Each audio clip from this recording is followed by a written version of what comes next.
Good evening and welcome to the Board of Mayor and Aldermen workshop for February 28th, 2019. It's 6:30, so I called this workshop to order.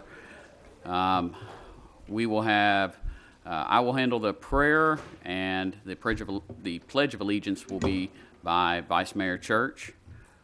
We'll have the minutes, and then we have a few presentations, some tonight and some for the board meeting. We've got a certificate of recognition at the board meeting for Renee Cruz. And moving on to our life-saving certificate, Chief Clark.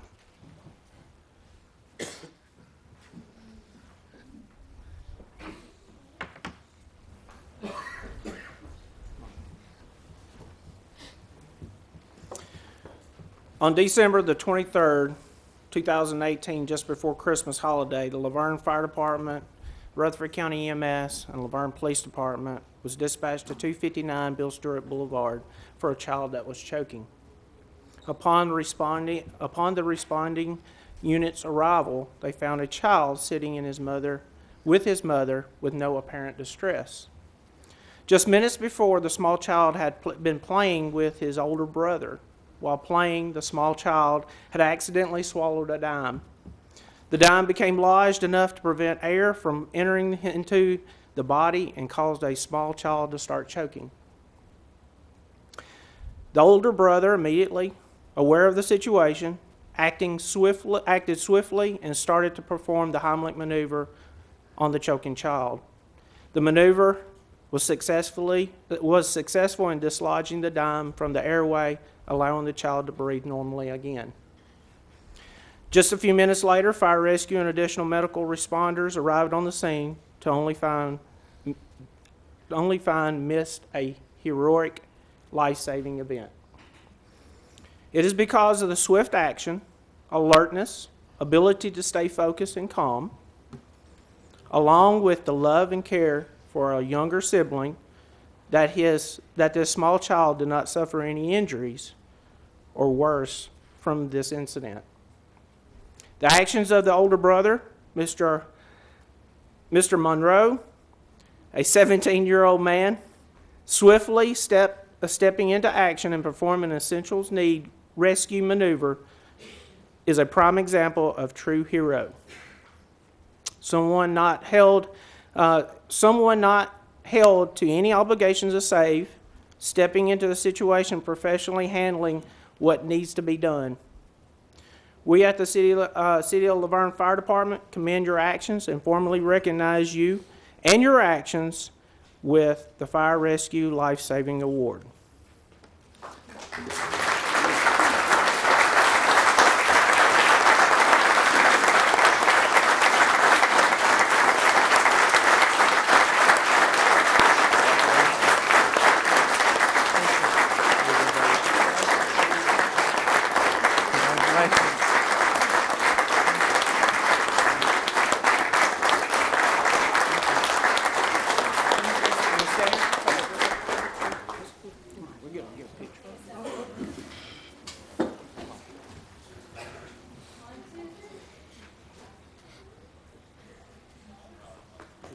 Good job. Good job, buddy.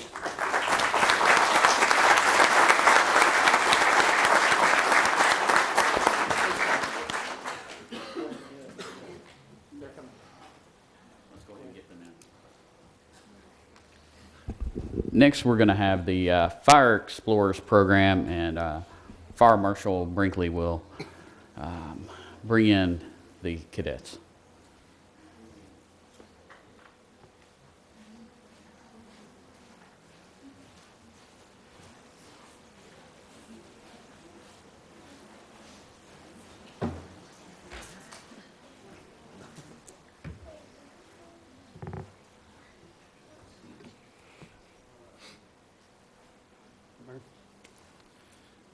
Speak briefly about the kids that you see behind me, actually young men and women.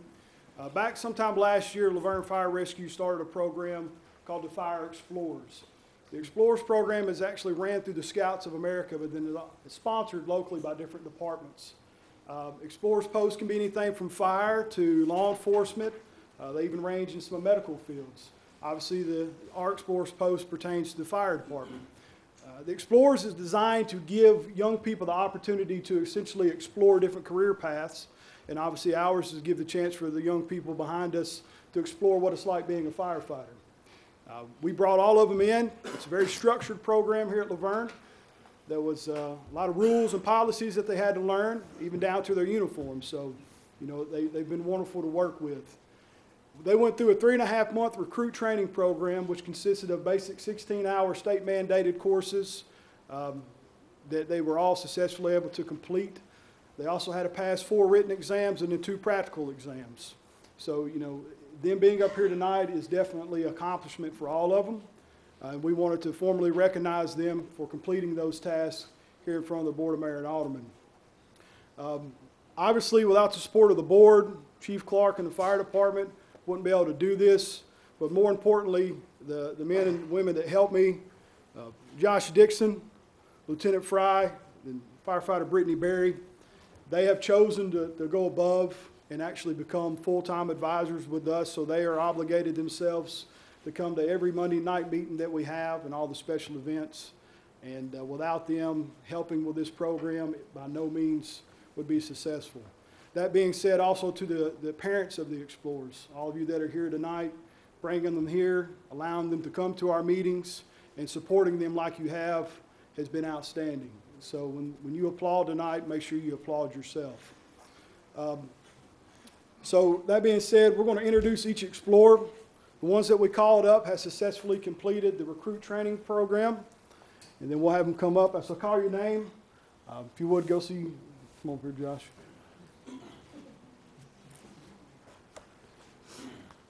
Abigail Cerna.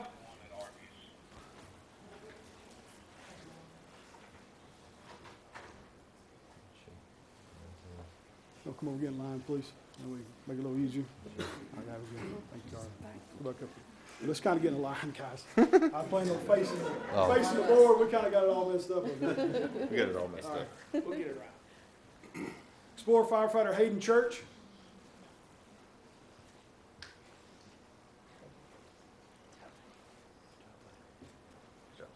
Thank you.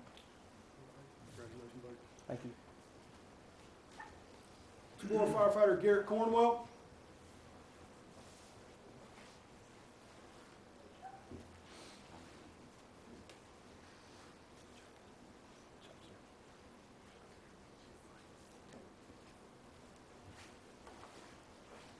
Explorer firefighter Megan Dillingham.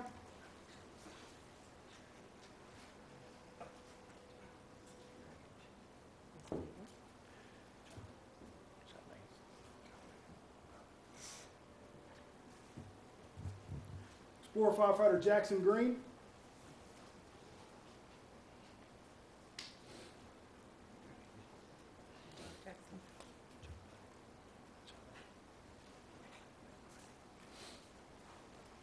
Explorer firefighter Kelsey Gooch.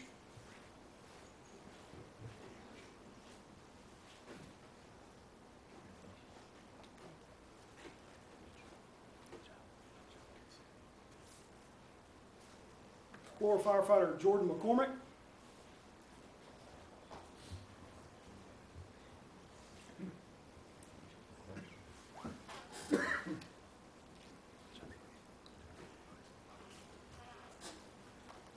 Explorer firefighter Jenna Page.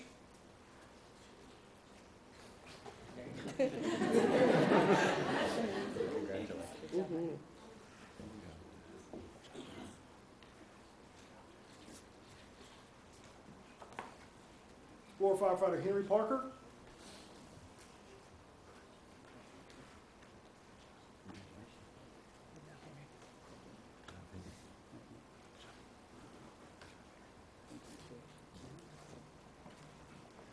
Explorer firefighter Ashley Rumsey.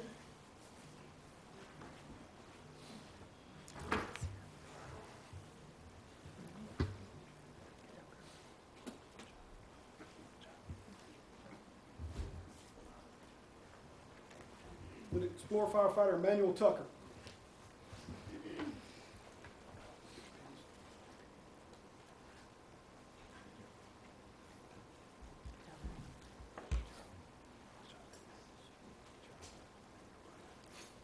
Well, any good organization, you got good leadership. So same applies to the Explorers program. Myself and the other advisors, we thought long and hard on how we could determine what Explorers we'd select to be leaderships and leader positions in this program. So what we did is we ended up asking any Explorer that wanted to take position as a leader. They had to submit in a leadership essay containing certain aspects of what they thought leadership was. They also compiled together their test scores, and then we actually put them through an interview process. And it was a pretty lengthy interview. The board was Chief Mike Walker with the police department, Chief Chris Clark. I sat in on it, and we also had Mr. David Krim, which is the safety director for Rutherford County Schools. So we took an average of all the essay scores, the test scores, and then along with the interview score, and then all of us compiled information as far as program participation, and that's how we came up with the officer ratings. It was very close, and we tried to go very, great lengths to make it was fair. I even took the names out of the essays just so that was, when I was handing them out to people to read. So we were very, very impressed with everyone that put in for it. But that being said, at this point, I'd like to recognize the individuals chosen to be leaderships. First, I'd like to introduce Explorer Lieutenant Hayden Church.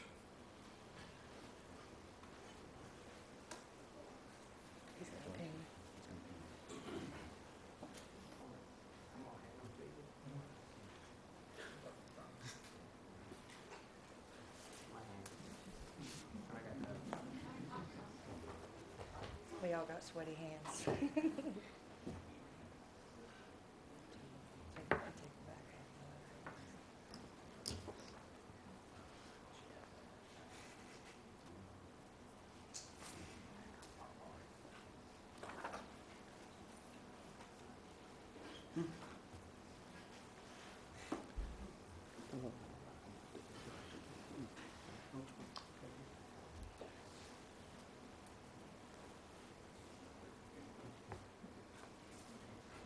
The next person that was chosen was Explorer Lieutenant Jenna Page.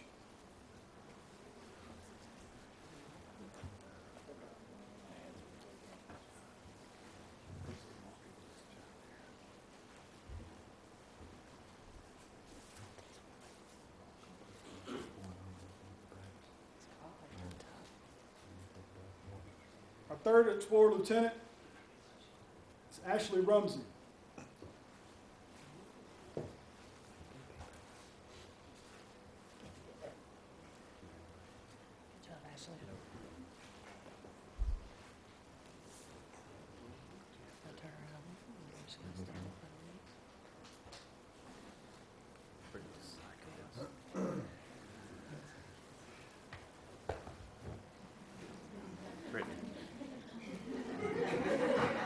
What am I doing? Oh, I'm sorry. My fault. What? Oh, crap.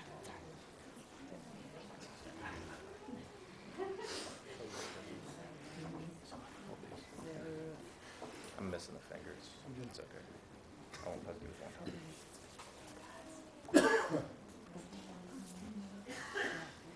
Thank you.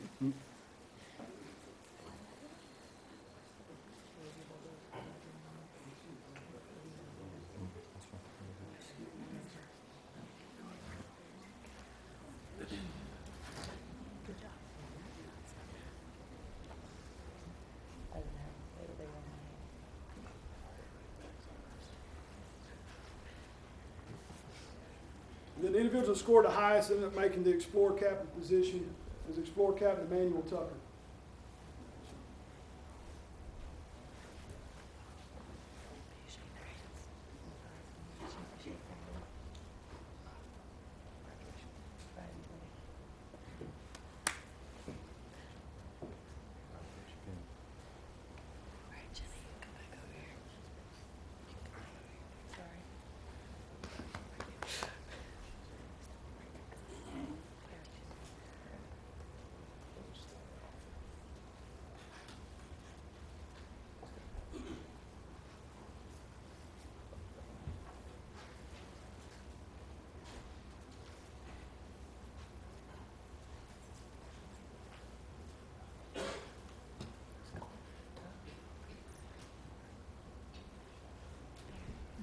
give these Explorers a round of applause, please. At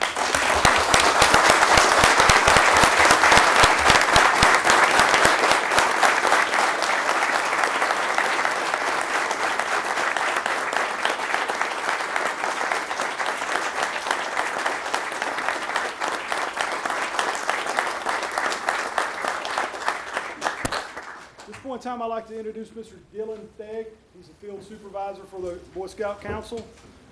He's here to present something to the Board of Mayor Aldermen. All right, Mayor and Chief and Curtis, and one quick thing that I wanted to share is the Middle Tennessee Council. We've got 19,000 families, and we're growing rapidly in Middle Tennessee, and we're one of the fastest growing councils in the entire country. But the reason that happens is because we have such great partnerships together within the community, and we can't say how much we appreciate what the city is doing, and Chief, what you're willing to allow us to work together with Fire Marshal Brinkley and all of the leadership on. I'm very excited about this. Exploring is a great program that allows children to be able, youth, to be able to get their foot in the door with an organization that they would like to be able to have a career with when they are out of school. And for us to be able to work together with the department in the way that we can.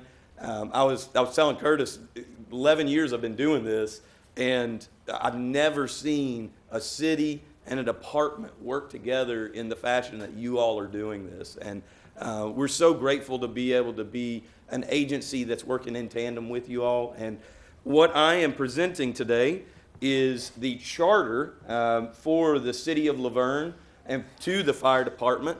And we are very hopeful that we'll be able to keep this relationship going well into the future, and cannot say how much we appreciate everything you're doing. Thank you so much, Mayor.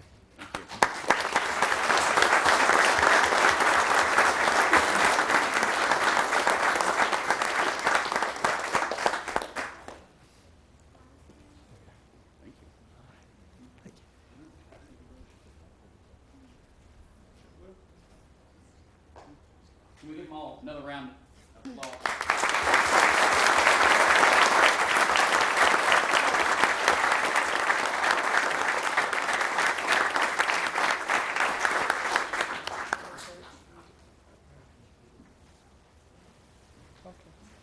Good job, guys.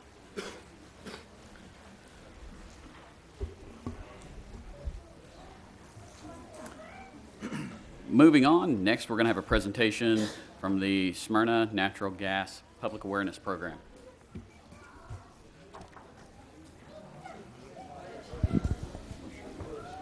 Is it picking up? Can you hear me? All right. Mayor, Alderman, thank you for having us. And the reason I say us is my director, Mike Strange, had hoped to be here tonight. Unfortunately, he had a family emergency about 4 o'clock this afternoon, so he sends his regrets. Just want to let you know that. As I said, this is about our public awareness program. My name is Bert Meese, and I'm the coordinator of safety and compliance. So the public awareness program, as you might imagine, is something that's federally mandated. So that falls under compliance. So that falls to me. And as a safety guy, I'm in charge of operator qualification and training and things of that nature as well. We learned the last couple of years or so that we were doing a very good job with some of our media and our events and things of that nature. But what we weren't doing a good job about was going to see our elected officials and our emergency officials and things of that nature. So starting last year, we tried to improve on that. We went and made a presentation to our town council, and it came to our recognition that we also serve Laverne. So we got to thinking about it, and we said we need to come on down the road and say hello to our neighbors and talk to them about our gas system. So in your folder there, you're going to find a couple things. One is my PowerPoint presentation so that you can follow along. You've also got a map showing our distribution territory. And as you can see, we come up into the lower half of Laverne. I believe Piedmont serves the northern part of you, the parts that we don't have. And of course, if it's not in a city, it's typically Atmos. But we have a good deal of service area up here. And so we wanted you to see that. Also put in there an article that's going to go along with a very short video that I've got a little bit later on It's about the explosion that happened in San Francisco earlier this month. Thought that was kind of timely. And at the very back end, I want to make sure I mention this on the front end, you see a little survey in there. As I said, this is federally mandated. So if it's not documented, it didn't happen. So we've got a survey for the elected officials. We've got a survey for the emergency officials. And I would really appreciate it if you'd fill those out, and if you'll get them back to Bruce. He said he'd collect them for me. I said, if you don't, I'm going to keep hounding you. So we would appreciate your help on that. All right, I'll go ahead and get started on my presentation here. As you can see over here, this is our little building. This is where our field staff gathers every morning. They're not there very long. Like all of our communities, we've grown and grown. So they come in, get their coffee, get their assignments, and they're pretty much out in the field pretty quickly. So next slide, please. We are very proud of our system. We are trying to do everything we can to improve on it. So we're very active in the American Public Gas Association, and last year we applied for the SOAR Award. They have gold, silver, and bronze level. We achieved the silver level, which was 91 out of 100 points. We're going for the gold this year. I just turned in our application the other day, trying to get those additional 6 points. If we get 97 to 100 points, we're going to be gold. The SOAR program stands for System Operational Achievement Recognition. It's based on system integrity, system improvement, workforce development, and safety. Proud to say that we got 100 points on the safety section. The other areas, I found some room for improvement, and it was a good measure of where we can do better. Next slide, please. Kind of give you some more input about our system. We've got 274 miles of main line. We have a little under 11,000 customers. A little under 2,000 of those are in Laverne. 80% of our system is polyethylene pipe. That's a good thing. We don't have a lot of steel. We don't have any cast iron, so we don't have a lot of corrosion issues. When you see some of these explosion stories, they tend to be in those areas that are old, decayed, and somebody struck that decayed pipe, and it's very easy for it to explode. 92% of our customers are served by the polyethylene pipe. In 2017, we had 20 hits to our system. I don't know what our count has been for 2018. I'm hoping that it went down. We purchased 2.8 billion cubic feet of gas in 2018. Give you an idea of how much is flowing through us. Next slide, please. Put this in perspective about our system and about your community and our community. Since 1990, we've grown by more than 4,200 customers. In terms of square miles, Smyrna increased from 21 to 32. I know Laverne has pretty much been landlocked since I think the 1990s or so, a little before my time. But your square miles is still 25.1. It's an awful lot. And when you start looking at population, Smyrna's population went from 13,647 to 47,521. Laverne's went from 7,879 in 1990 to 35,717. That's more customers, that's more homes, more apartments, and more demand. Smyrna housing permits, there were 6,451 since 2000. Here in Laverne, my records indicate that you got 5,152 since 2000. Again, just a huge amount of growth and a huge amount of pipe that's going in the ground. Next slide, please. What do we do regarding damage prevention? We have certain tasks that we have to do every year. We'd probably do them even if the federal government didn't say we have to do them, because this is what we call distribution integrity management. We do a leak survey every year. You have certain areas of the distribution area that you have to do a leak survey in, so we do a leak survey. When you see a couple gentlemen riding around on a golf cart, you think they're out there playing around. They're not. They're going through the neighborhoods, through the business districts, and they have devices that will pick up on the leaks. We grade those leaks. We repair those leaks. We don't keep any on the books. Some systems have been known to do that. We get them done, we get them repaired. We have cathodic protection surveys. I mentioned steel pipes. Steel pipes need to have an electrical charge running through them in order to keep them from rusting. You know, you put metal in the ground, oxidization is going to occur, but if you put an electrical charge on that, it prevents that. We go around painting the meters. Again, we break that up by service territory. There's no way we can do the whole system every year. We have regulator and relief stations. You happen to have a couple very important ones here in Laverne, and we maintain those, we monitor those. I think it's on a quarterly basis, but we constantly check the regulator and relief stations. I believe they're also connected to what is called SCADA system. So in the event that we get an anomaly, a couple of gentlemen that are in charge of that, they'll get a notice and they'll go out there and address it. I've been with the department for about 15 years now. I had a colleague who that was his duty, and I remember him having to go out at 2 in the morning. You just don't ignore those calls. Next slide, please. Some more things we do. We are a part of Tennessee 811. I'm sure all your utility staff members in here can relate to that. The fire department, police department as well. 811 is supported by member utilities such as Smyrna, such as Laverne. And the thing is, you should call it any time you intend to break the surface of the ground. We tend to think of major excavations as causing severe damage. Myself and my colleagues around the mid-state can show you an awful lot of pipe examples where the pipe was ruptured, not by a backhoe, not by a skid steer, by somebody driving tomato stakes into the ground. Remember, it's polyethylene pipe. And if you've got a gentleman who wants to go Hulkamaniac on that sledgehammer, he can break that polyethylene pipe. So we have to worry about that. But the utilities in the area will come, in the area where you intend to dig, they will come out and they will mark. You're going to have blue for water, yellow for gas, green for sewer, red for electric, and oranges for telecom. So you can tell what is below the ground before you start digging. The other reasons to do it, it's free. It doesn't cost the consumer anything. We're the ones that support it. It's going to protect your underground utilities. As you know, an awful lot of developments now are trying to go toward more underground utilities. It's going to protect your property, and that's what it's all about. When there is a damage, it takes an awful lot to repair it. You're going to have excavation costs. You're going to have costs that we're going to bill you. If you didn't perform the correct steps before you dug, we're going to assess the costs that we incurred, and we're going to send you a bill for that. And it protects your life.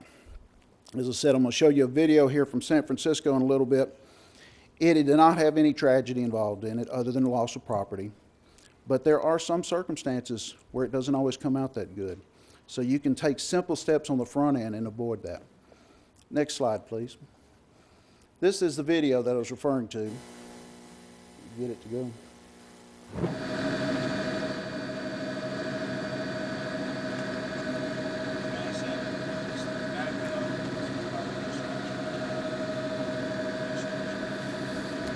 I chose not to use one with a reporter speaking over it because I wanted to talk to you about this environment in which this occurred. It's an older section of San Francisco. You can see the backhoe there, and of course the contact with the backhoe and the pipe is what of course caused the rupture, which of course caused the flames, which of course caused the burning.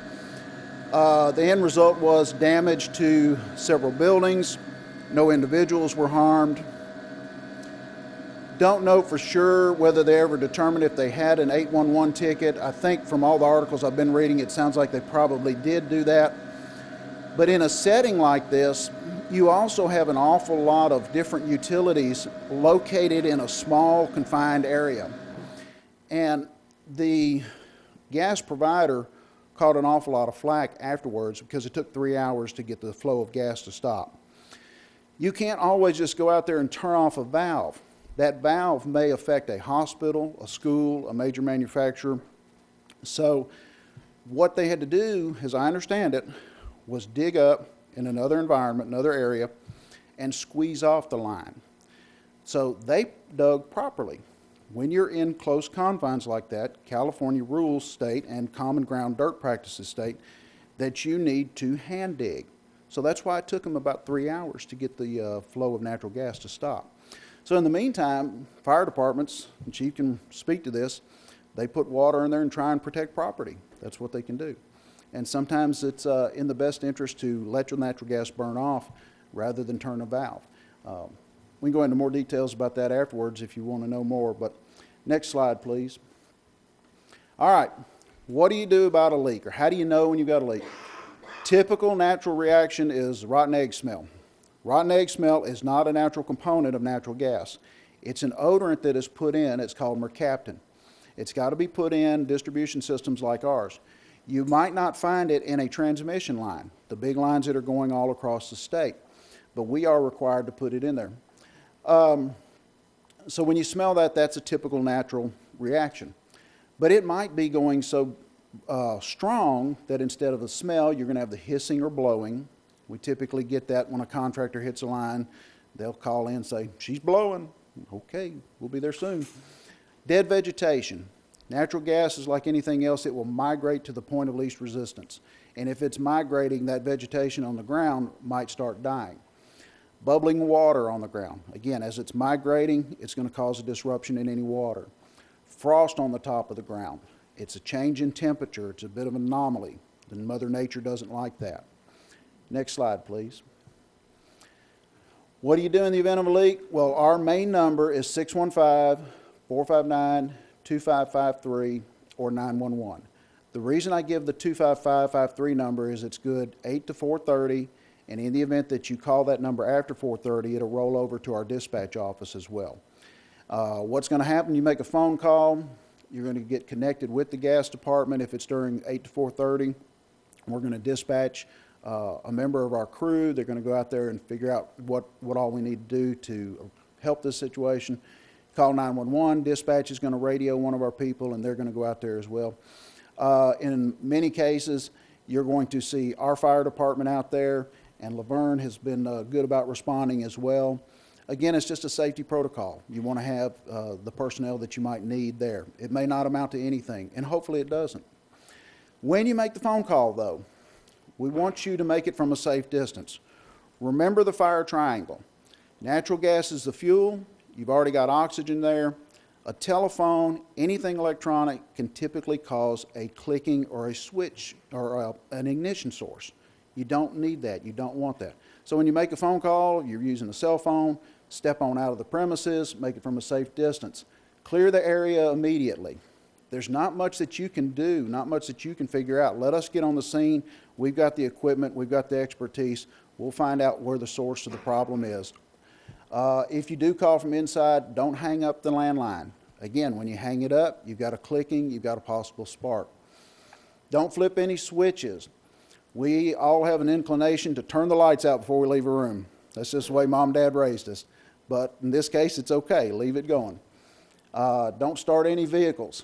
If that prize Corvette is in the garage, don't open the garage door and don't start that Corvette. We'll come as soon as we can, and we'll try to make sure that everything's all right. Don't open the garage door, as I said. Don't open the windows. Again, depending on how old your house is or how new it is, you can cause friction and you can cause a spark. Slide, please. Some of the public awareness events that we do. I mentioned that we get out in the community as much as we can. Every year, we go to our Easter egg hunt in Smyrna.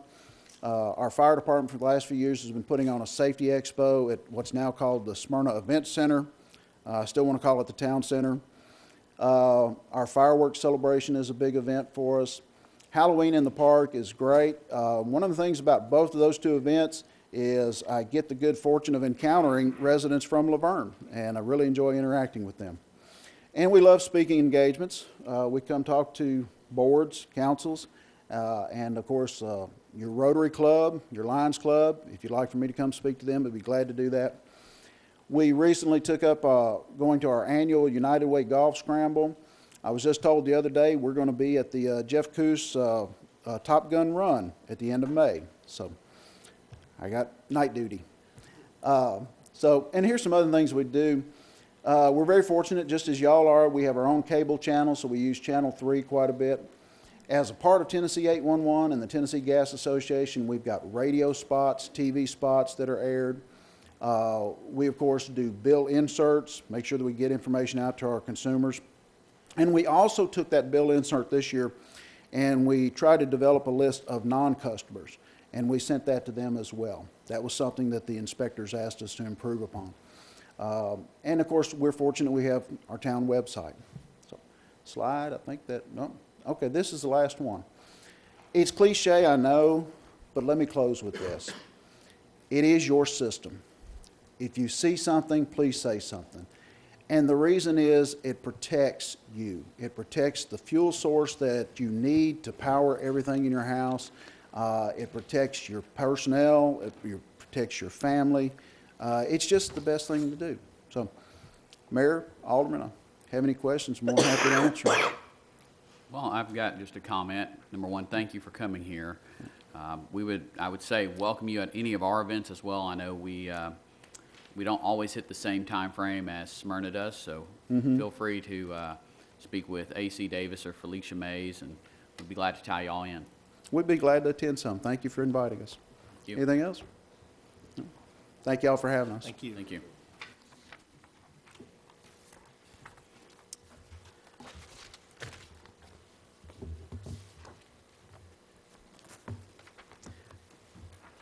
We would then have department reports, and then moving on to old business.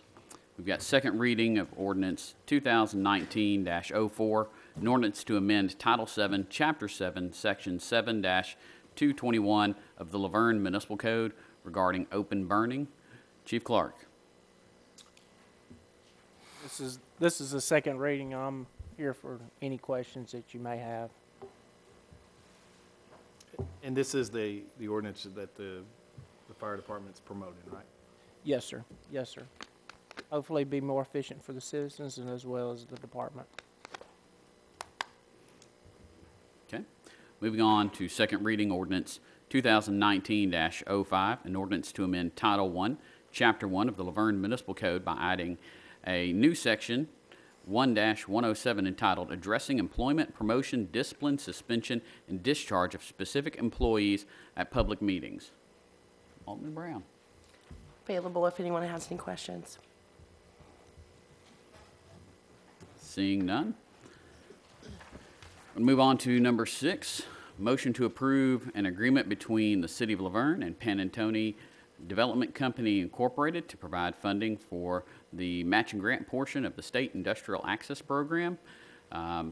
We did receive a recommendation on this from staff for a deferral until the next meeting, just because all the language is not ready yet with that contract. Then moving on to consent agenda. Ms. Felicia?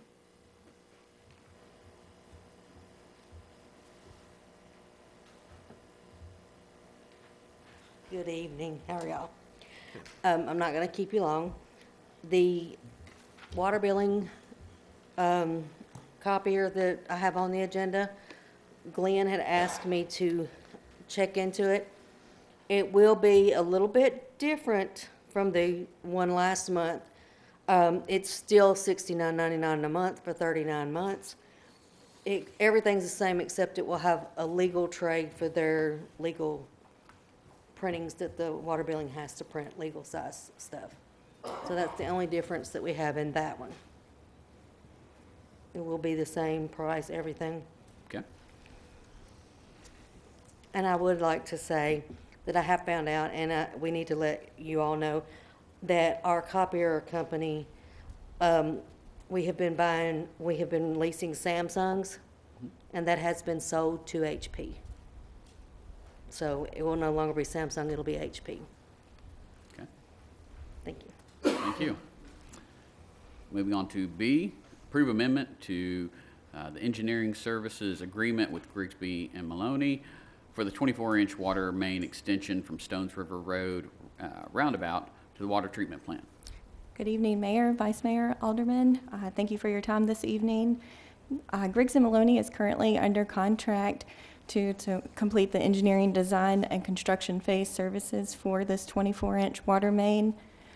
This is a project that will be approximately 12,000 linear feet of water line spanning that distance from the water treatment plant just north of the Stones River Road roundabout. There's an existing 24-inch main there that we will be connecting with. This will bring your water distribution system up to match the capacity of the water treatment plant.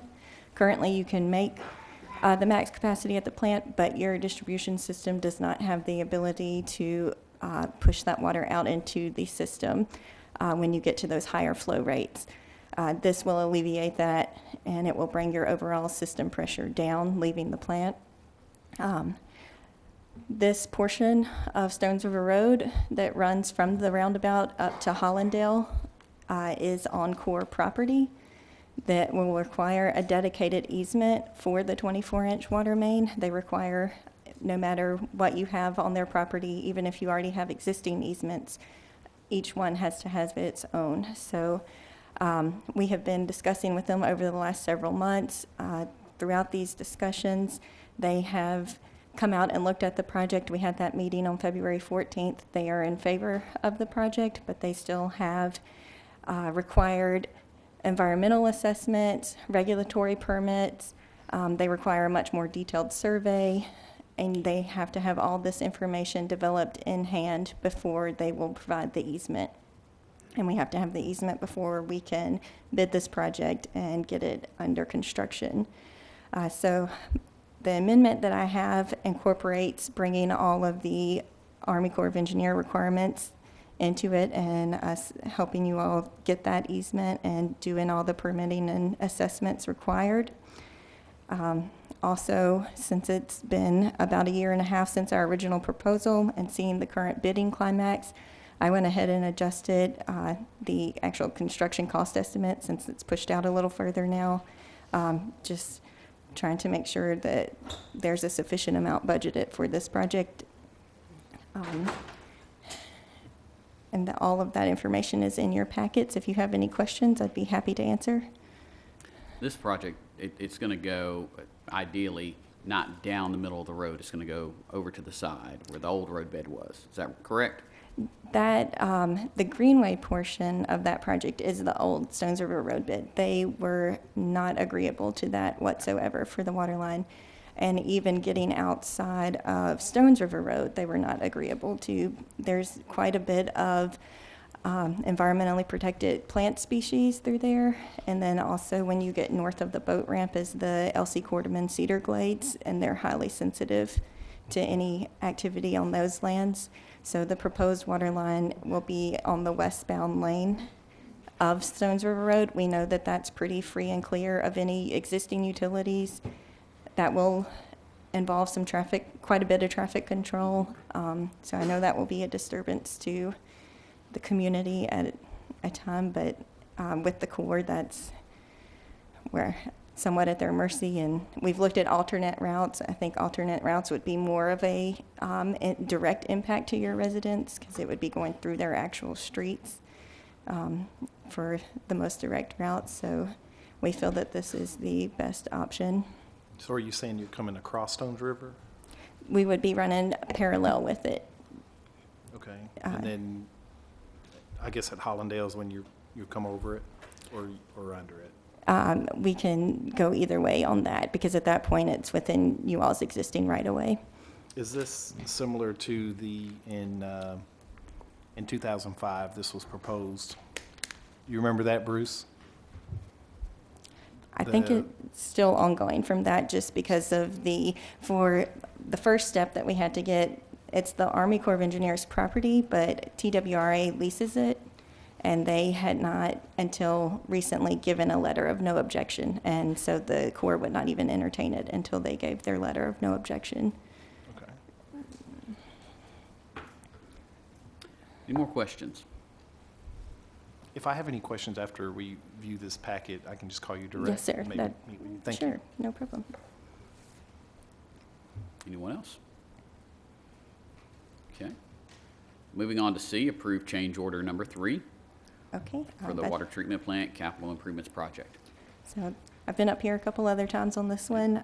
This is for change order number 3, which would amend the existing construction contract for the water treatment plant improvements project to account for additional time and cost associated with the repairs and rebuild of pump number 1 and some other field variances and valve stem extenders related to the clarifier drain valve vault work. These items are detailed in change order number 3 packet. There is a price difference in your packet. I've worked with the contractor a little bit more and we got the final number ironed out today, so it's a little bit lower. It would add $57,589 and 112 calendar days to the contract. The bulk of this additional time is due to the pump needing a new impeller. These impellers are made by the original pump manufacturer, and they are built to order, and there's about a 7 to 8 week lead time on this. So by the time they build it, get it to the their pump service person for our state, they put the pump back together and bring it and install it. It just added quite a bit of time.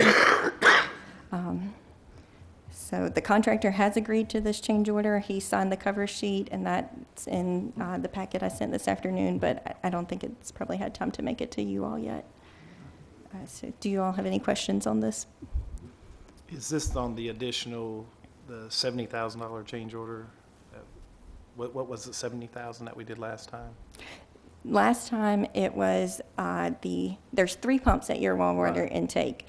So when we started the project, there was one that had been, its motor was replaced in emergency conditions before the project started, and at that time we evaluated the other 2 pumps, and they were both performing well. But as throughout this project and things have developed, the other 2 pumps ended up needing to be pulled for repairs. And that's my concern. If you said last time that they did evaluate the other pumps, and within an 80-day period, they're down.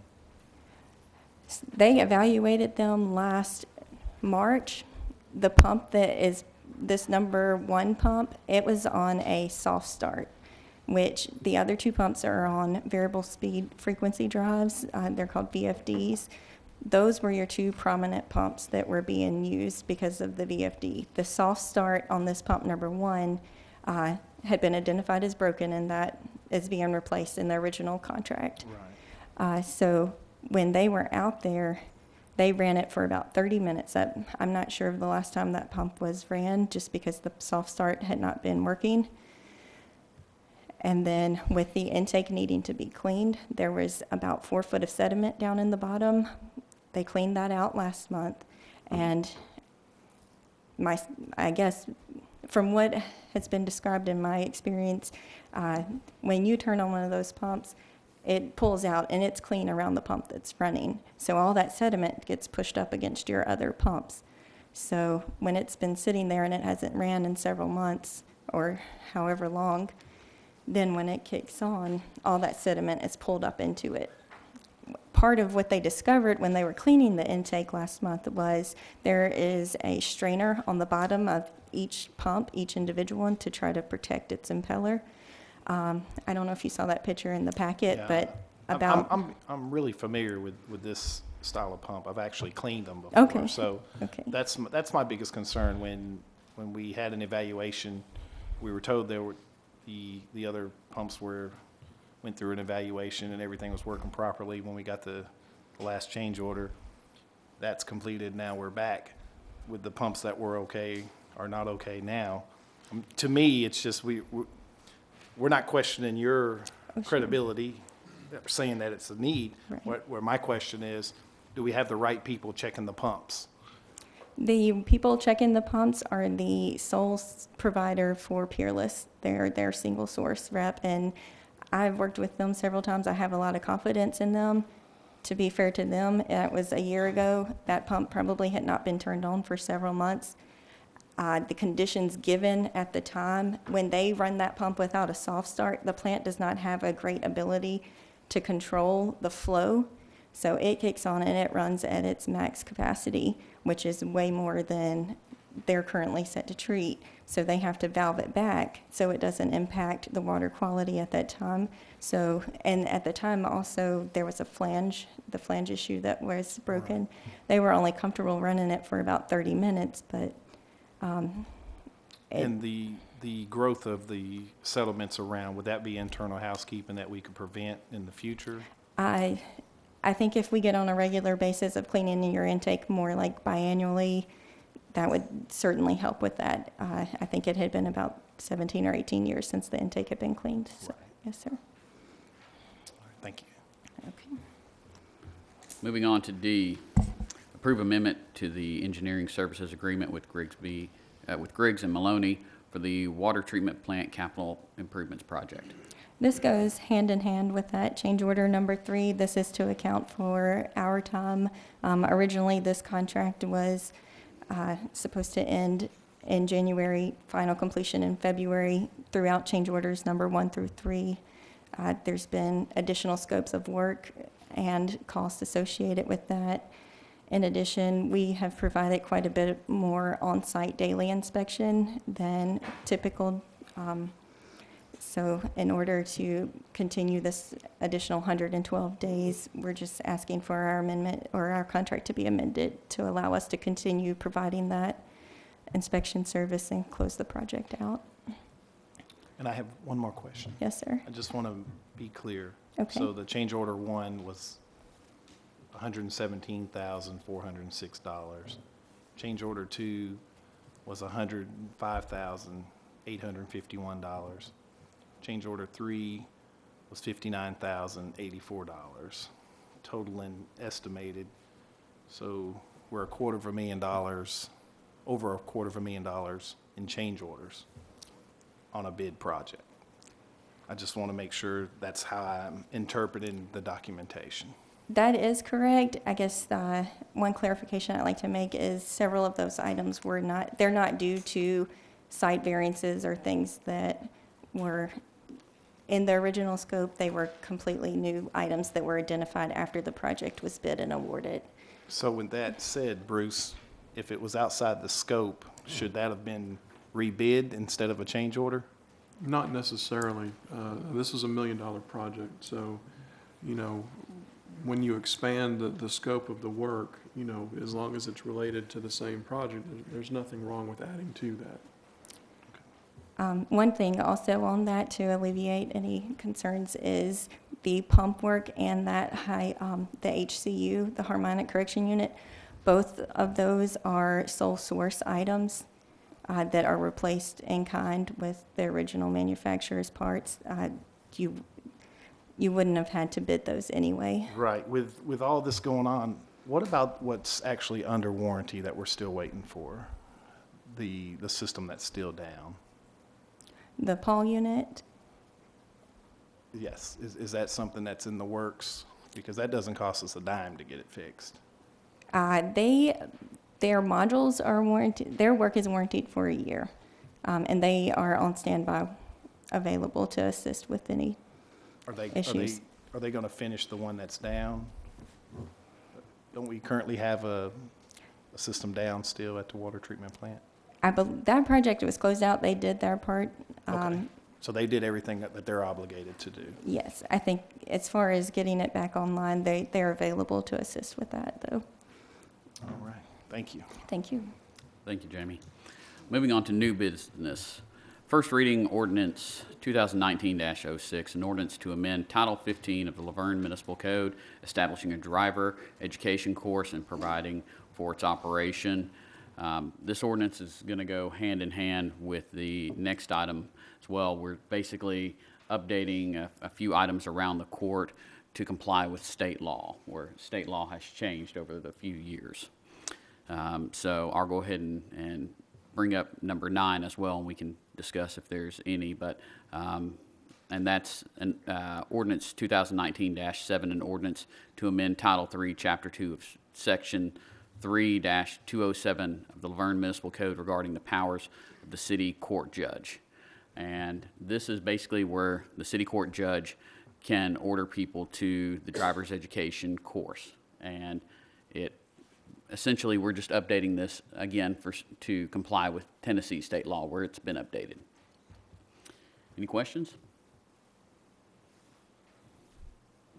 Okay, moving on to number 10, Resolution 2019-06, a resolution of the City of Laverne, Mayor, Board, and Aldermen to declare property owned by the city to be surplus to the city needs and directing disposal of the same. This is, again, something we do almost every month. You should be able to see in your packets all the different information. Anyone have any questions? Moving on to number 11, motion to appoint or remove committee members. A, we've got the Construction Board of Adjustment and Appeals. We've got one term vacant, and we've got one applicant, Joseph Suvak. And then moving on to the next one, which is the Laverne Housing Authority. We have one vacancy, which was AC Puckett's, and at this point, we do not have any applicants. That is being advertised on Channel 3, and if anybody watching this or even in the audience is interested in applying, please feel free to do so. We have applications on the city website. And then last one, which is the Local Emergency Planning Committee. We've got one vacant section, the Environmental Specialist, and because Larry Boggs is no longer with the company, Chief Clark did reach out to TPM Group, and they've requested that Aaron Bagley be appointed to this position. So moving on to number 12, discussion community garden. Alderman No. I didn't know this was on here until I sat down, so I wasn't kind of prepared, but if AC will come up and help me a little bit. This came up at the Park and Rec Advisory Committee. I'll tell you what I kind of know about it. Apparently there used to be one back in the day. There were some problems with involvement. Is that for lack of better? Participation. Yeah, participation. But AC and us have talked a little bit about it, and what we're trying to do is bring something to the community for a positive note, maybe bring the community together a little bit. This was something that came up. AC's going to talk and give us, show us some pictures and stuff actually, and of course it will be left up, I guess, to this board to vote on to whether or not it's doable. I know there's been some talk about liabilities and things like that. So, but I'll turn it over to AC. Well, we looked around, and Bruce and I have spoke about it, and we're really concerned about liability. And we were looking at putting it over next to the fire admin building, which is a good spot, but it's on a bit of a slope. And another concern me and Bruce talked about was if we decide that we're going to go ahead and put that station in there, then we've got that garden built up for no reason, and we're just going to end up wiping it out. So at the Senior Advisory Committee meeting the other night, the subject came up, and if y'all don't mind, I want to bring her up here, Miss Isabella Williams. She volunteered to allow her produce and her garden and her property to be open for the seniors one day a week to go in and just get what they need. Glenn, will you put them pictures up for me? And I went over and met with Miss Williams, and this is what her garden looked like last year. It's humongous. The land is all flat, and she has agreed to let the seniors come one day a week and take what they need.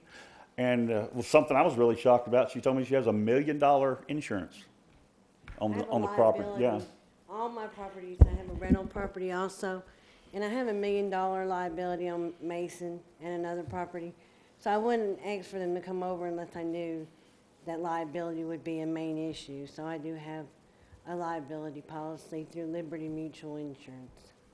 And just so we're clear, in case anybody at home will be watching this and the board, what you're proposing is going to be seniors only. Only, yes. I'd like. This will not be a community. And that's what we were talking about, and I kind of strong-armed her into agreeing to come to the farmer's market and set up as well. Glenn, if you'll roll through some of these pictures, her produce last year was incredible. She gave everything to the senior center they needed. I can't, this is an example of an awesome citizen giving back. So we figured we could, if she'll open it one day for the seniors to go out and get what they need, and then she'll show up at the farmer's market, then everybody that kind of wants to do a community garden can partake from some of the stuff she has, and it'll reduce the liability on the city. Maybe we can find another citizen who's willing to do something similar for, somebody. And also I told her too, make a list of the plants and the seeds and things that she's going to do, and we'll reach out and see if we can get some donations, because if she's doing all this for us, we'd like to give a little something back as well. Yeah, we're pretty good at bumming. Yeah. We got a couple that are really good. So if we can get the seeds and plants, look at this. This is incredible. So the It seniors was a will good absolutely garden. love it. And her property's gorgeous and it's very serene. And she's even got a pond with koi fish in it. And she actually petted one the other day. I've never seen anybody pet a fish, but she put her finger in the water and he swam right up there and she just rubbed him on the head. It's really weird. And I she's also right. have 5 chickens. I have 6 chickens and 1 rooster. Yeah. And they lay eggs every day. So I Yeah. thought it was something fun the seniors could do once a week. Yeah, and we could set up a tent or a couple of tents and have a place for them to sit.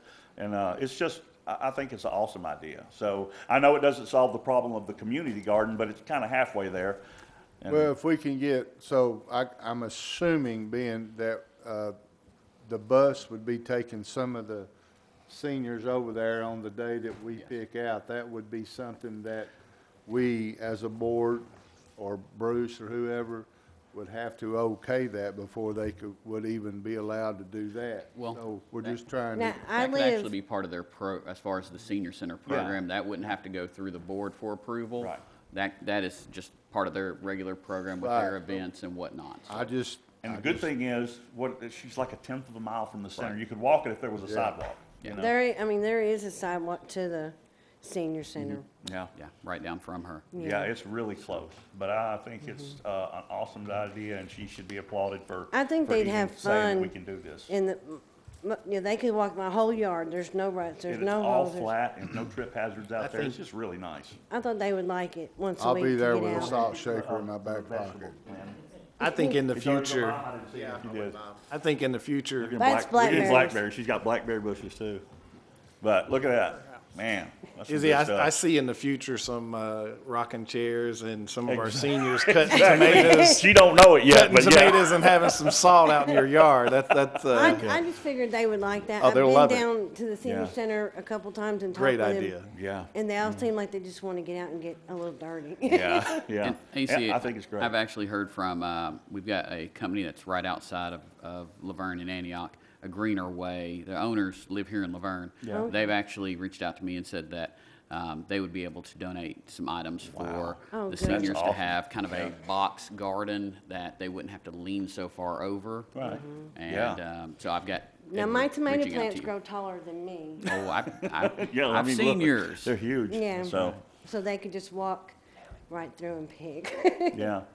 So So, we do appreciate that as a senior citizen thing, but I just want to say to the other citizens in Laverne, I did reach out to Bruce, and because of the liability, the city will not be able to get involved. But what we would like to do is if anyone in the city who maybe has a yard or a garden, like Miss Izzy, as I heard the ladies call her down there, okay. that if they want to get together with the citizens in the community and do their own thing, I think it would be great, but I can tell you that city involvement is a no-go. Me and Melissa's talked about maybe doing a canning class down at the senior center. You know me, listen. And one other thing, I don't advise you cutting through her yard at night to try to steal a tomato. She has a surprise for Well, you. the chicken can tell on you. Yeah. Chief, I think you had a question or I comment? do. I need clarification since I'm an official senior citizen and I work for the city. Does that prohibit me from going and taking my salt shaker and getting me Hey, a fresh Chief. mater? Chief, I'll bring you an application so you can become an actual member. How about that? Good deal. Your name actually came up in conversation, and what we decided was, and we thought it was fair, that you're right, that you will have the opportunity to go over there and work your one day a week. You won't get any veggies or anything. No, I want a fresh mater. I'll bring my own salt if I need to. Thank Yeah. you, Chief. So, AC, Isabella, thank you. I mean, we can't thank her enough. That's I'm great. really looking forward to that. That's going to be awesome. I think the seniors will have fun. Yeah, And I they love will. to listen to them tell me how to garden. I do. It don't bother me, so Yeah. they can tell me. Thank you both. And none of them have a garden, they're telling No, you. but they all, Exactly. But they know. All right. Thank y'all. Thank you. That's great. Moving on to number 13, discussion, investigative report, investigation of complaints made by employees of the city of Laverne. Sergeant of Arms would please pass down the individual reports. While those are getting passed down, this is one of 2 reports that will be coming out. We still have another one. This is regarding the 3 complaints made against the vice mayor. And I'm going to go through a couple of the findings and recommendations that were done. This was done by an outside attorney, independent of the city. Went and interviewed multiple employees and staff members as well as elected officials.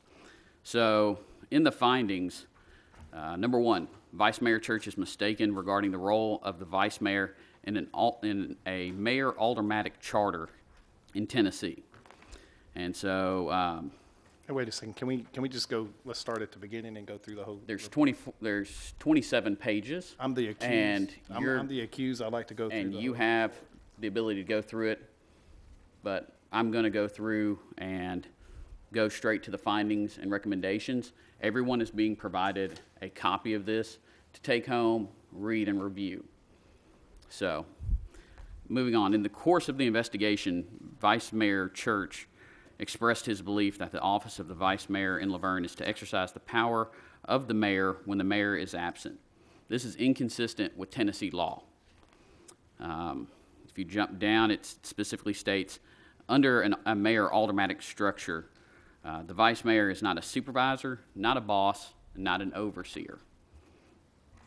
There is, the attorney, Mr. Tom Lee, found wide discrepancy between Tennessee State Code's description of the role of a vice mayor in the mayor aldermanic governing system and Vice Mayor Church's understanding of the scope of his duties as vice mayor of Laverne.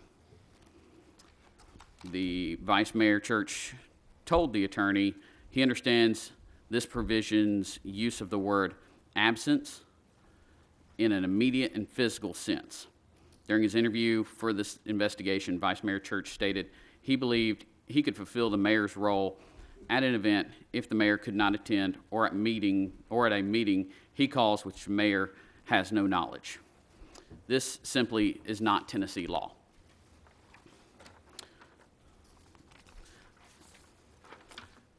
The vice mayor is a legislator. It's noble work, but it's not the role of an executive. Number 2, Vice Mayor Church has pitted city employees against one another, resulting in unwarranted personal shame and distraction from the work of the people of Laverne. One of the chief examples of this is they found that the result of the vice mayor's inexplicable desire to convert a legitimate dispute over human resources practice and a policy into a war of words, replete with social media posts, public records requests, threatening statements to city officials, and open and frequent promises of reprisal. And it speaks in here as far as a situation that was mentioned with Ms. Phyllis Rogers, our finance director, where the vice mayor had an unsubstantiated allegation that Ms. Rogers broke the law by engaging in political activity on the job. This kind of conduct has conducted a toxic culture of fear in Laverne City Hall.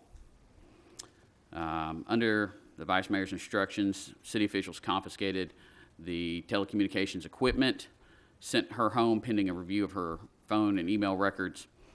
When they found no evidence of any crime, as all now acknowledge, the vice mayor said Ms. Rogers should be overjoyed that he cleared her name, failing to recognize that in fact he smeared her name, only to have the diligency of the city's information technology staff clear it for him.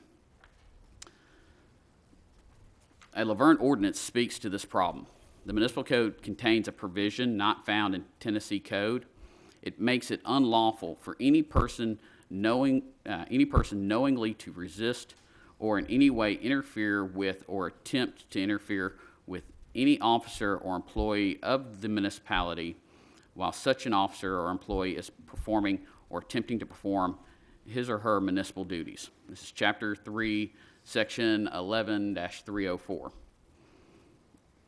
What they found was that the vice mayor's conduct here, demanding the payroll clerk stop processing payroll to respond to an immediate request for public records, distracting the assistant city recorder from the performance of her duties with repeated requests for and regarding the status of a voluminous grievance, demanding an investigation of the finance director that requires her to leave her duties for 2 days, while unsubstantiated rumors endorsed by the vice mayor are cleared away, combined with the exercise of power that does adhere to the office of the vice mayor to approach, if not cross, the line by Section 11-304.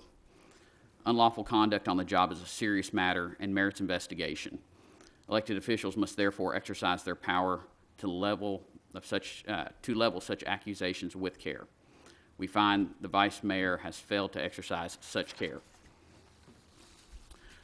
Number 3, city officials admit the need to update their practices and policies regarding the application of compensatory time for non-exempt municipal employees, which is something that is currently ongoing, where the board has hired another attorney, independent of the city, to review the entire personnel policy to make sure that it's completely up to date with state laws and with as far as the forward direction.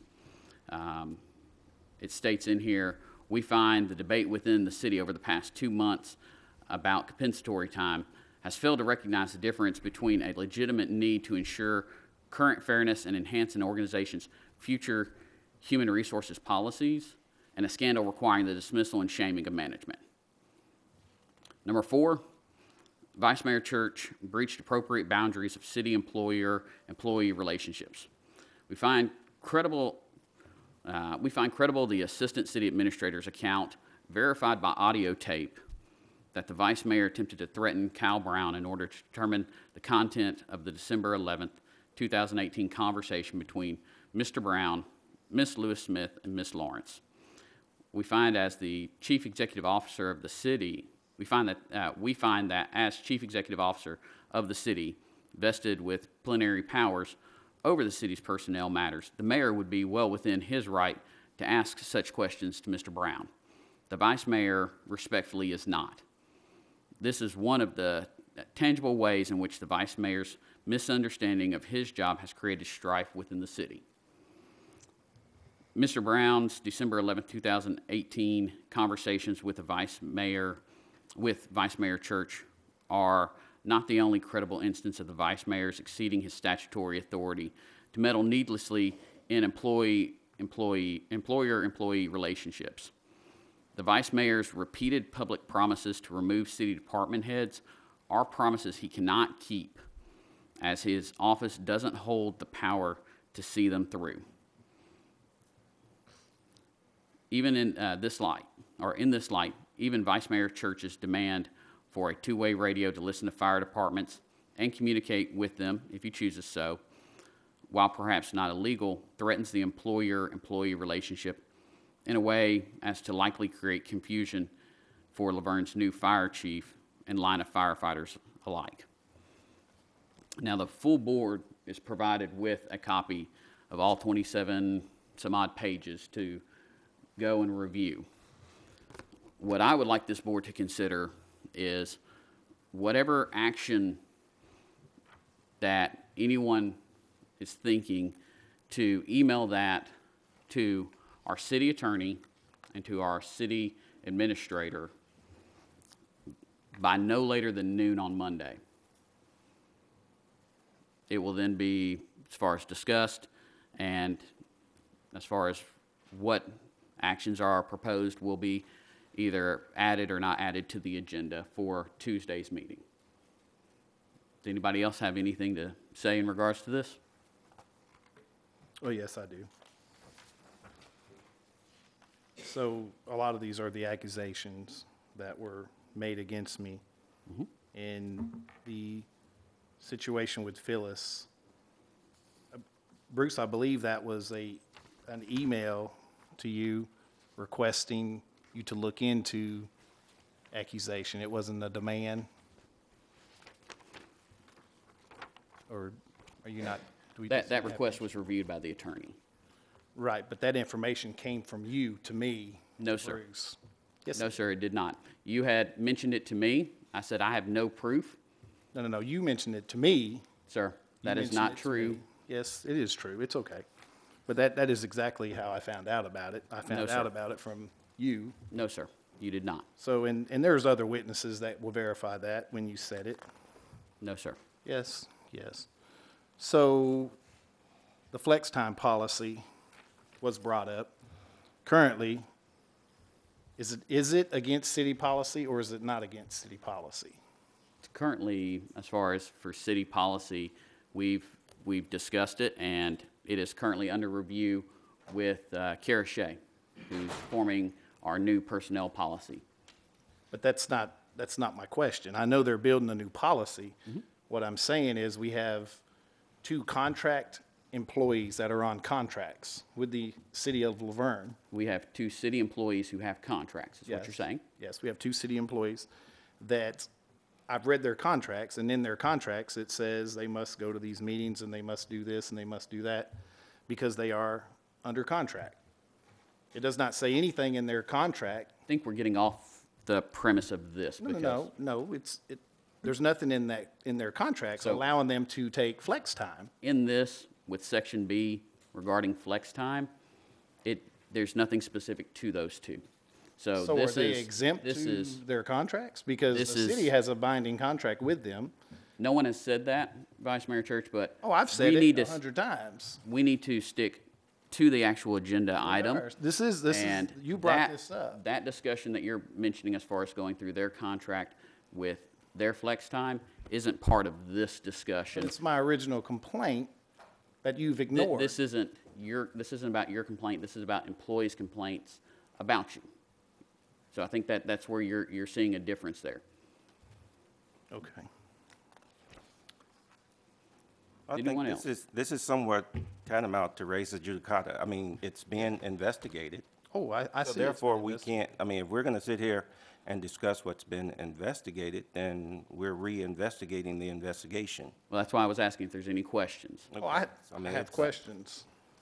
So my understanding is we just need to read over this. That's what I would And then suggest. we can, because it's going to be a board item, then we can talk to the city administrator and the city attorney. Yes. Thank you. And if everyone would email, as far as both, no later than noon Monday, with any recommendations, suggestions, or anything for the agenda, we can go from there with this. Moving on to Alderman comments. Alderman, no. I don't have any. Okay. Alderman Jones. I would just like to take the time right now to publicly congratulate Ms. Cheryl Lewis Brown. Cheryl Lewis Smith. They say my name wrong so much, I thought I'd just give some of the glory back. I'd like for Laverne and the people, I'd like for the people of Laverne and the people, the staff of the city to know just what this woman's accomplished. I mean, she's done it. I mean, come April, we might have to play Hail to the Chief when she walks in, because she'll be president over the state of Tennessee. I mean, she knows her job. She does a good job, and we're not the only one here in Laverne that knows it, evidently. And I'd like to congratulate you on your new assignment. Thank you. Alderman Brown. No comments, but good job, Cheryl. Vice Mayor Church. No, I have no comments. Okay. Well, I want to, again, in case anyone missed it in the news, we've got 2 new companies coming to Laverne. We've got PLM, which was announced last week, and then just yesterday with Mayor Kitcherin, Governor Bill Lee, we announced that ICE will be moving its corporate headquarters from California to Laverne, bringing roughly 200 jobs. So great win for Laverne. It's going to be in the Park 24 warehouse area over by Mason. Do want to address one thing I've seen just discussed out in the public, which I want to debunk this rumor of the city treating anyone unfairly or not treating employees in an equal fashion. That's simply untrue. At times, people don't know all the facts, and there's a lot of accusations and assumptions made. That's just not true. That's not what's happening in this city. People are being treated equally, and we're going to move this city forward in a better way, basically better for everybody. So with that, call this meeting adjourned.